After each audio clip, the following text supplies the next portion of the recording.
Assalamualaikum warahmatullahi wabarakatuh. Saudaraku dimanapun berada,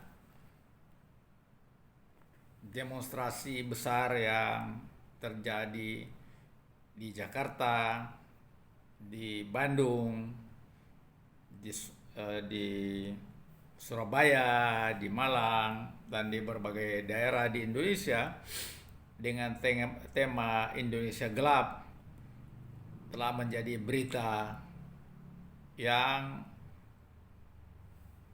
mengundang begitu banyak perhatian dari masyarakat dan juga bahkan di dunia internasional. Demonstrasi ini sungguh-sungguh eh, mencerminkan keadaan di masyarakat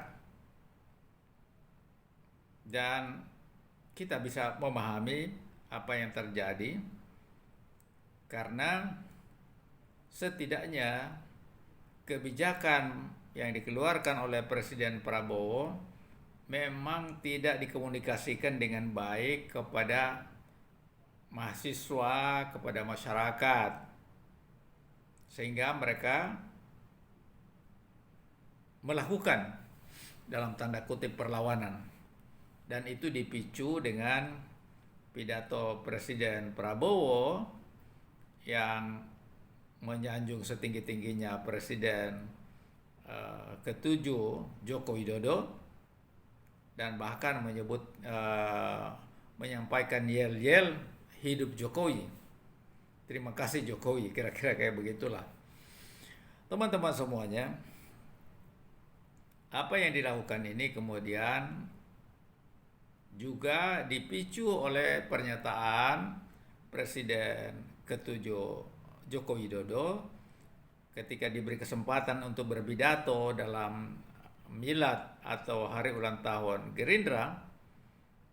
Dia menyebutkan approval rating Prabowo ini sangat tinggi dalam 100 hari kepemimpinan beliau, 80,9%, dan bukan hanya di masyarakat dukungannya luar biasa besar, tapi juga dukungan di parlemen 80% lebih juga dukungan. Nah, dan Jokowi kemudian mengatakan masyarakat, rakyat tidak ada yang berani mengkritik Prabowo. Yang jadi sasaran adalah Jokowi. Kira-kira begitulah pernyataan Presiden Prabowo. Tapi hanya beberapa selang waktunya terjadi demonstrasi besar-besaran, dan yang dihajar di situ bukan hanya Jokowi tetapi juga adalah Presiden Prabowo, dan sampai hari ini ya menjadi tagar Indonesia Gelap. Dan walaupun ada yang mengatakan itu kamu yang gelap, RI tidak gelap. Tapi apapun juga ini realitas politik yang dimainkan oleh mahasiswa, dan kita tahu dalam sejarah kemerdekaan Republik Indonesia itu silih berganti pemerintahan jatuh dan biasanya berawal dari kemarahan mahasiswa. Nah, sekarang ini memang terjadi kemarahan, pemicunya itu banyak.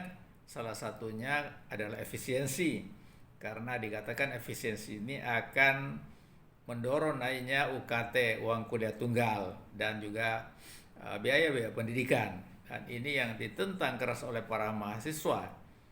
Nah, akhirnya Menteri Pendidikan Tinggi, Sains dan Teknologi itu diganti oleh Presiden Prabowo, dan kemudian beliau melantik kemarin ini, yang dilantik adalah Brian Yuliarto. Nah, beliau juga adalah wakil rektor satu di ITB, juga ahli dalam penelitian. Banyak sekali penelitian beliau dalam bidangnya. Nah, teman-teman semuanya, keadaan ini saya khawatir akan terus bergejolak. Mungkin setelah hari ini demo, sampai bulan Ramadan tidak akan ada demo. Ya, kalaupun ada itu ya segelintir orang ya, tapi tidak akan mendapatkan dukungan yang masif dari masyarakat. Tetapi saya khawatir kalau tidak ditangani dengan baik, eh, itu akan terjadi demonstrasi pasca Lebaran. Dan kalau terus terjadi demonstrasi, akhirnya yang eh, kasihan rakyat, sebab pemerintah tidak bisa bekerja maksimal kalau terus terjadi demonstrasi. Mudah-mudahan pasca demonstrasi hari ini aspirasi mahasiswa udah diterima, udah dengarkan, dan bahkan misalnya untuk tambang tidak di tidak diizinkan dan bahkan sudah dibatalkan perguruan tinggi untuk mendapat konsesi. Sebelumnya dalam perubahan undang-undang diperkenankan perguruan tinggi memperoleh konsesi tambang.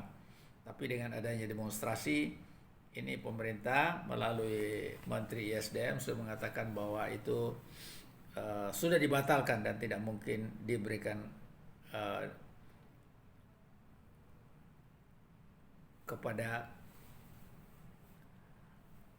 perguruan tinggi. Teman-teman semuanya, keadaan ini apakah setelah Menteri Sekretaris Negara bertemu dengan mahasiswa dan berbicara akan mereda keadaan? Saya yakin tidak akan mereda keadaan. Tapi terserah pendekatan yang dilakukan Presiden Prabowo. Sekali lagi saya menyarankan supaya pendekatan yang dilakukan Presiden Prabowo itu adalah pendekatan yang humanis, yang mengedepankan dialog, kemudian mengedepankan kebersamaan, mengedepankan persatuan dan kesatuan. Jadi saya kira di situ letak keunggulan Presiden Prabowo dibandingkan yang lain.